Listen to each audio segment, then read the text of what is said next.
13,000 രൂപയുടെ താഴെ വീട്ടിലൊരു ഹോം തിയേറ്റർ സെറ്റപ്പ് ചെയ്യാൻ നിങ്ങൾ പ്ലാൻ ചെയ്യുന്നുണ്ടോ എങ്കിൽ അതിന് പറ്റിയ ഒരു പ്രൊജക്ടർ ഞാൻ നിങ്ങൾക്ക് ഇന്ന് പരിചയപ്പെടും. ടോപ്ട്രോ എന്ന് പറയുന്ന ബ്രാൻഡിന്റെ ഒരു ഫുൾ HD പ്രൊജക്ടർ ആണിത്. ഇതിന്റെ നേറ്റീവ് റെസൊല്യൂഷൻ വരുന്നത് 1080p ആണ്. മാത്രമല്ല ഒഫീഷ്യലി നെറ്റ്ഫ്ലിക്സ് സർട്ടിഫൈഡ് ആയിട്ടുള്ള ഒരു പ്രൊജക്ടർ കൂടാണിത്. ഇങ്ങനെ ഒരു ബോക്സിലാണ് ഈ ഒരു പ്രൊഡക്റ്റ് റിസീവ് ആയത്. ഈ പ്രൊഡക്റ്റിനെ കുറിച്ച് ഒരുപാട് കാര്യങ്ങളൊന്നും ഇതിൽ വാരി വലിച്ച് എഴുതിയിട്ടില്ല. 1080p ആണ് എഴുതിയിട്ടുണ്ട്. സ്മാർട്ട് പ്രൊജക്ടർ ആണ്. വെയിൽ TV OS ആണ് ഇതിൽ വരുന്നത്. അത്രയും കാര്യങ്ങൾ മാത്രമേ ഇതിൽ മെൻഷൻ ചെയ്തിട്ടുള്ളൂ. ഇതൊന്ന് അൺബോക്സ് ചെയ്ത് നോക്കാം. വലിയ ബോക്സിനുള്ളിൽ ഇതുപോലൊരു കുഞ്ഞു ബോക്സ് വന്നിട്ടുണ്ട്. ഈ കുഞ്ഞു ബോക്സിനുള്ളിലാണ് ഇതിന്റെ ആക്സസറീസ് ഒക്കെ വരുന്നത്. ആദ്യം കിട്ടുന്നത് യൂസർ മാനുവൽ ബുക്ക്ലെറ്റ് ആണ്, ഒരു HDMI കേബിൾ, ഒരു ക്ലീനിങ് കിറ്റ്, പിന്നെ ഒരു റിമോട്ട് ഉണ്ട്. ഈ റിമോട്ട് ഒരു അടിപൊളി റിമോട്ട് ആണ്. ഇതിൽ യൂട്യൂബും നെറ്റ്ഫ്ലിക്സും ഹോട്ട്സ്റ്റാറും ആമസോൺ പ്രൈമിന്റെ ഒക്കെ ഡെഡിക്കേറ്റഡ് ആയിട്ടുള്ള ബട്ടൺസ് നൽകിയിട്ടുണ്ട്. അങ്ങനെ കുറച്ചധികം ഫീച്ചേഴ്സ് ഈ റിമോട്ടിലും വരുന്നുണ്ട്. അതൊക്കെ നമുക്ക് മുമ്പോട്ട് മനസ്സിലാക്കാം. ഓക്കെ, ഇനി നമ്മുടെ മെയിൻ യൂണിറ്റ് നമുക്കൊന്ന് പരിചയപ്പെടാം. ഇതാണ് നമ്മുടെ ടോപ്ട്രോ പ്രൊജക്ടർ. വളരെ ചെറിയ സൈസിലുള്ള ഒരു പ്രൊജക്ടർ ആണ്. ഏകദേശം 1 kg ആണ് ഇതിന്റെ വെയിറ്റ് വരുന്നത്. അതേപോലെ വളരെ യൂണിക് ആയിട്ടുള്ള ഒരു ഡിസൈനും ഇതിന് നൽകിയിട്ടുണ്ട്. 360 ഡിഗ്രി ഇത് ഇങ്ങനെ റൊട്ടേറ്റ് ചെയ്യാൻ പറ്റുന്ന ഒരു പ്രൊജക്ടർ ആണ്. നോക്കി ഇങ്ങനെ നമുക്ക് റൊട്ടേറ്റ് ചെയ്യാം. റൊട്ടേറ്റ് ചെയ്യുമ്പോൾ ചെറിയൊരു സൗണ്ട് വരുന്നുണ്ട്. അതിങ്ങനെ കറങ്ങുന്നതിന്റെയാണ്, അല്ലാതെ വേറെ പ്രശ്നമൊന്നുമില്ല. അപ്പൊ 360 ഡിഗ്രി ഇത് റൊട്ടേറ്റ് ചെയ്തുകൊണ്ട് വാളിലും സീലിംഗിലും ഒക്കെ ആയിട്ട് നമുക്ക് പ്രൊജക്ട് ചെയ്യാനായിട്ട് സാധിക്കും. ഇനി നമുക്ക് ഇതിന്റെ ഫിസിക്കൽ ഓവർവ്യൂ ഒന്ന് നോക്കാം. ഫ്രണ്ടിലായിട്ട് ഈ കാണുന്നതാണ് ഇതിന്റെ ഗ്ലാസ് ലെൻസ്. ഇത് IR സെൻസർ ആണ്. ടോപ്പിൽ ഇതിന്റെ ടോപ്ട്രോ ബ്രാൻഡിങ് നൽകിയിട്ടുണ്ട്. പവർ ബട്ടൺ നമുക്ക് ഇവിടെ കാണാനായിട്ട് സാധിക്കും. രണ്ട് സൈഡിലായിട്ട് നല്ല ഡിസൈനിലുള്ള ഗ്രില്ല് നൽകിയിട്ടുണ്ട്. അടിഭാഗത്തായിട്ടും ചെറിയൊരു ഗ്രില്ല് നൽകിയിട്ടുണ്ട്. ഇതിൽ എവിടെയാണ് സ്പീക്കർ പ്ലേസ് ചെയ്തിരിക്കുന്നത് എനിക്ക് കറക്റ്റ് ആയിട്ട് മനസ്സിലായിട്ടില്ല. 10 വാട്ട്സിന്റെ ഡ്യുവൽ സ്റ്റീരിയോ സ്പീക്കേഴ്സ് ആണ് ഈ ഒരു പ്രൊജക്ടറിൽ വരുന്നത്.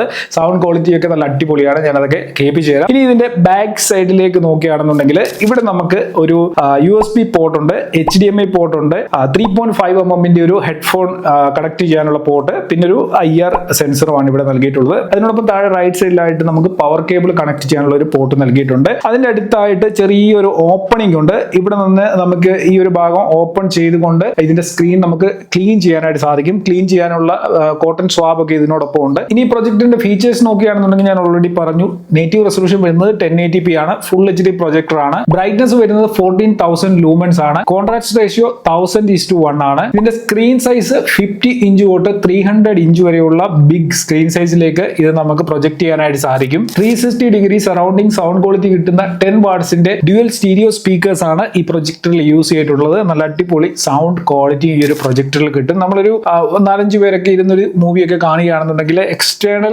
സൗണ്ട് ബാറോ അല്ലെങ്കിൽ സ്പീക്കറുകളോ ഒന്നും കണക്ട് ചെയ്യേണ്ട കാര്യമില്ല. ഇതിൽ നിന്നുള്ള സൗണ്ട് തന്നെ ധാരാളമായിട്ടാണ് എനിക്ക് തോന്നിയത്. പിന്നെയും ഒരുപാടൊരു ഹോം തിയേറ്റർ സെറ്റപ്പിലേക്ക് നിങ്ങൾക്ക് കൊണ്ടുപോകണമെന്നുണ്ടെങ്കിൽ നിങ്ങൾ എക്സ്റ്റേണൽ സൗണ്ട് ബാറോ മറ്റോ കണക്ട് ചെയ്ത് കഴിഞ്ഞാൽ കുറച്ചുകൂടെ അടിപൊളിയായിട്ടുള്ള ഒരു സൗണ്ട് എഫക്റ്റിലേക്ക് നിങ്ങൾക്ക് ഇത് കൊണ്ടുപോകാനായിട്ട് സാധിക്കും. ഇനി ഈ പ്രൊജക്ടറിന്റെ സൗണ്ട് ക്വാളിറ്റി ഒന്ന് കേട്ട് പോയിക്കോ.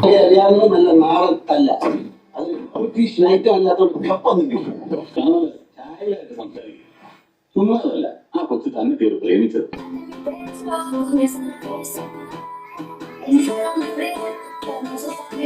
HDMI ARCയും CECയും ഇതിൽ സപ്പോർട്ടഡ് ആണ്. ബ്ലൂടൂത്ത് വേർഷൻ 5.2 ആണ് വരുന്നത്. ഡ്യുവൽ ബാൻഡ് കണക്ടിവിറ്റി ഉണ്ട്. പിന്നെ നെറ്റ്ഫ്ലിക്സ് സർട്ടിഫൈഡ് ആയിട്ടുള്ള ഒരു പ്രൊജക്ടർ ആയതുകൊണ്ട് തന്നെ ഇതിന്റെ റിമോട്ടിൽ കുറച്ചധികം ഫംഗ്ഷൻസ് നൽകിയിട്ടുണ്ട്. വോയിസ് കമാൻഡ് കൊടുത്തുകൊണ്ട് നമുക്ക് ഇത് കൺട്രോൾ ചെയ്യാനായിട്ട് പറ്റും. അതേപോലെ Netflix, YouTube, Disney, prime videos തുടങ്ങിയ പ്ലാറ്റ്ഫോമുകളുടെയൊക്കെ ഡെഡിക്കേറ്റഡ് ബട്ടൺസ് ഇതിൽ നൽകിയിട്ടുണ്ട്. ഒരു സിംഗിൾ ക്ലിക്കിൽ നമുക്ക് ഇതിലേക്ക് പോകാനായിട്ട് പറ്റും. അതേപോലെ മറ്റൊരു ഗുണം, ഇങ്ങനെയുള്ള സർട്ടിഫൈഡ് ആയിട്ടുള്ള പ്രൊജക്ടർ വാങ്ങുമ്പോൾ നമ്മൾ ഫയർ TV സ്റ്റിക്ക് ഒന്നും കണക്ട് ചെയ്തില്ല എന്നുണ്ടെങ്കിലും നമുക്ക് ഈ ആപ്സും കാര്യങ്ങളും എല്ലാം ഓൾറെഡി ഇൻബിൽഡ് ആയിട്ട് ഒഫീഷ്യലായിട്ട് ഇൻസ്റ്റാൾ ചെയ്തായിരിക്കും വരുന്നത്. അതുകൊണ്ട് തന്നെ വളരെ ഈസി ആയിട്ട് ഈ ആപ്സ് ഒക്കെ നമുക്ക് ആക്സസ് ചെയ്യാനായിട്ട് സാധിക്കും. ഇതിൽ Android 13 ആണ് വരുന്നത്. ഇതിന്റെ യൂസർ ഇന്റർഫേസ് എങ്ങനെയുണ്ടെന്നും പെർഫോമൻസ് എങ്ങനെയുണ്ടെന്നും ഒന്ന് ചെക്ക് ചെയ്ത് നോക്കാം. ഈ പ്രൊജക്ടറിലെ സ്പീക്കർ മാത്രമായിട്ട് നമുക്ക് യൂസ് ചെയ്യാൻ പറ്റും. അതിനായിട്ടൊരു ഡെഡിക്കേറ്റഡ് ബട്ടൺ റിമോട്ടിൽ നൽകിയിട്ടുണ്ട്. ആ ബട്ടണിൽ ജസ്റ്റ് ഇങ്ങനെ ഒന്ന് ക്ലിക്ക് ചെയ്ത് കഴിഞ്ഞാൽ ഇങ്ങനൊരു ഇന്റർഫേസ് വരും. ഫോണുമായിട്ട് ഡയറക്റ്റ് കണക്ട് ചെയ്തുകൊണ്ട് ടേൺ ഓഫ് സ്ക്രീൻ എന്നുള്ള ഓപ്ഷൻ സെലക്ട് ചെയ്ത് കഴിഞ്ഞാൽ പ്രൊജക്ടർ സ്ക്രീൻ ഓഫ് ആവും. പക്ഷെങ്കിൽ ഇതിലെ സ്പീക്കർ മാത്രം നമുക്ക്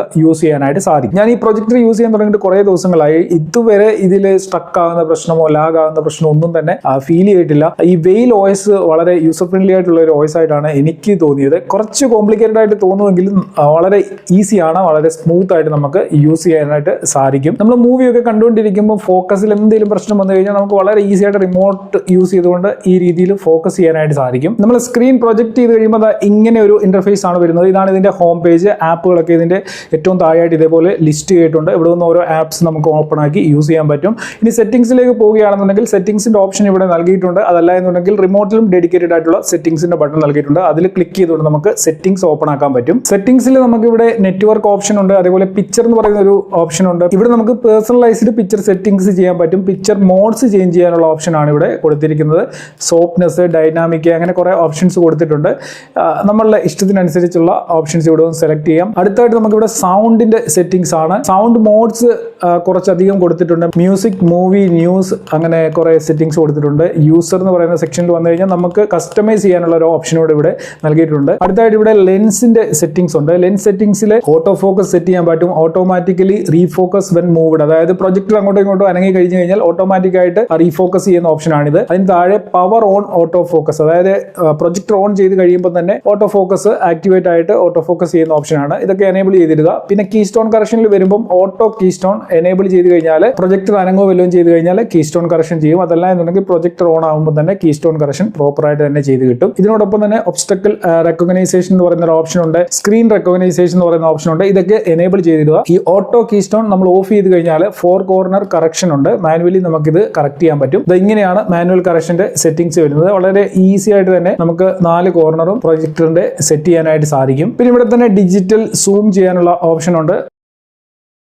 ഈ രീതിയിൽ സൂം ഇൻ, സൂം ഔട്ട് ചെയ്യാൻ പറ്റും. ഇനി ഇവിടെ ഡിവൈസ് പ്രിഫറൻസ് എന്ന് പറയുന്ന ഒരു ഓപ്ഷൻ ഉണ്ട്. ഇവിടെ കുറേയധികം സെറ്റിംഗ്സ് നൽകിയിട്ടുണ്ട്. ഫാക്ടറി റീസെറ്റ് ചെയ്യാനും റീസെറ്റ് ചെയ്യാനോ റീസ്റ്റാർട്ട് ചെയ്യാനോ ഒക്കെയുള്ള ഓപ്ഷൻ ഇവിടെ നിന്നാണ്. ഇതിൽ നമുക്ക് ബ്ലൂടൂത്ത് ഓപ്ഷൻ അവൈലബിൾ ആണ്. ഇവിടെ നമുക്ക് ബ്ലൂടൂത്ത് സെർച്ച് ചെയ്തുകൊണ്ട് ഡിവൈസുകൾ കണക്ട് ചെയ്യാനായിട്ട് പറ്റും. ഞാൻ ഈ പ്രൊജക്ടർ യൂസ് ചെയ്യാൻ തുടങ്ങിയിട്ട് കുറേ ദിവസങ്ങളായി. ഇതുവരെ ഇതിൽ സ്ട്രക്ക് ആകുന്ന പ്രശ്നമോ ലാഗ് ആകുന്ന പ്രശ്നമോ ഒന്നും തന്നെ ഫീൽ ചെയ്തിട്ടില്ല. ഈ വെയിൽ ഓയിസ് വളരെ യൂസർ ഫ്രണ്ട്ലി ആയിട്ടുള്ള ഒരു ഓയിസ് ആയിട്ടാണ് എനിക്ക് തോന്നിയത്. കുറച്ച് കോംപ്ലിക്കേറ്റഡ് ആയിട്ട് തോന്നുമെങ്കിലും വളരെ ഈസിയാണ്, വളരെ സ്മൂത്ത് ആയിട്ട് നമുക്ക് യൂസ് ചെയ്യാനായിട്ട് സാധിക്കും. അപ്പൊ ഈ ഒരു പ്രൊജക്ട് ഞാൻ യൂസ് ചെയ്യാൻ തുടങ്ങിയിട്ട് 2 വീക്സ് ആയി. ഒരു 4-5 മൂവീസ് ഒക്കെ ഞാൻ ഇതിൽ വാച്ച് ചെയ്തു. എന്റെ ഒരു എക്സ്പീരിയൻസ് പറയുകയാണെന്നുണ്ടെങ്കിൽ അടിപൊളിയാണ്. കാരണം ഈ ഒരു പ്രൈസ് സെഗ്മെന്റിൽ ഇത് എനിക്ക് വളരെ നല്ല ഒരു ഡീലായിട്ട് തോന്നി. ഇതിന്റെ ആമസോൺ പ്രൈസ് 12,629 ആണ് ഇപ്പൊ കിടക്കുന്നത്. പക്ഷെങ്കിൽ കാർഡ് ഓഫർ ഒക്കെ ഇട്ട് കഴിഞ്ഞാൽ ഒരു 1000 രൂപയുടെ വീണ്ടും ഡിസ്കൗണ്ട് കിട്ടും. അതായത് ഒരു 11,500 രൂപയ്ക്കൊക്കെ 11,500 രൂപ ആ ഒരു റേഞ്ചിൽ നിങ്ങൾക്ക് ഈ ഒരു പ്രൊജക്ടർ വാങ്ങാൻ പറ്റും. ഇതൊരു ഫുൾ HD പ്രൊജക്ടർ ആയതുകൊണ്ട് തന്നെ നല്ല പിക്ചർ ക്വാളിറ്റിയും അതേപോലെ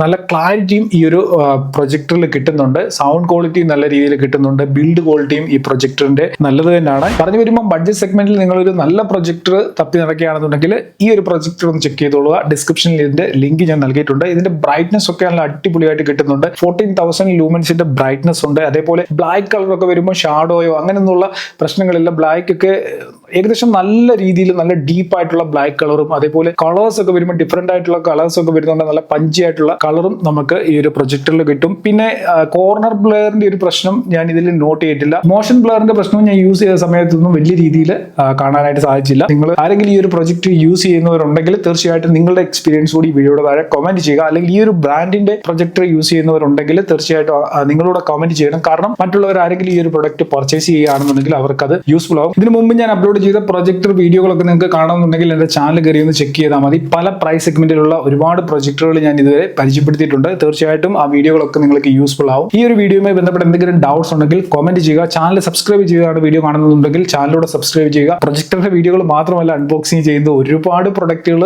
ഡിഫറെന്റ് ആയിട്ടുള്ള യുണീക്ക് പ്രൊഡക്റ്റുകൾ ഒരുപാട് ചാനലിലൂടെ അൺബോക്സ് ചെയ്യുന്നുണ്ട്. അപ്പൊ നിങ്ങൾക്ക് അതൊക്കെ കാണാനായിട്ട് ചാനൽ സബ്സ്ക്രൈബ് ചെയ്ത് ബെല്ലൈക്കനിലൂടെ ക്ലിക്ക് ചെയ്ത് വെക്കുക. അപ്പൊ എന്തായാലും ഇന്നത്തെ വീഡിയോയുടെ നിർത്തുന്നു. ഇതിലും നല്ലൊരു അൺബോക്സിംഗും റിവ്യൂ ഒക്കെ നമുക്ക് അടുത്ത വീഡിയോയിൽ കാണാം.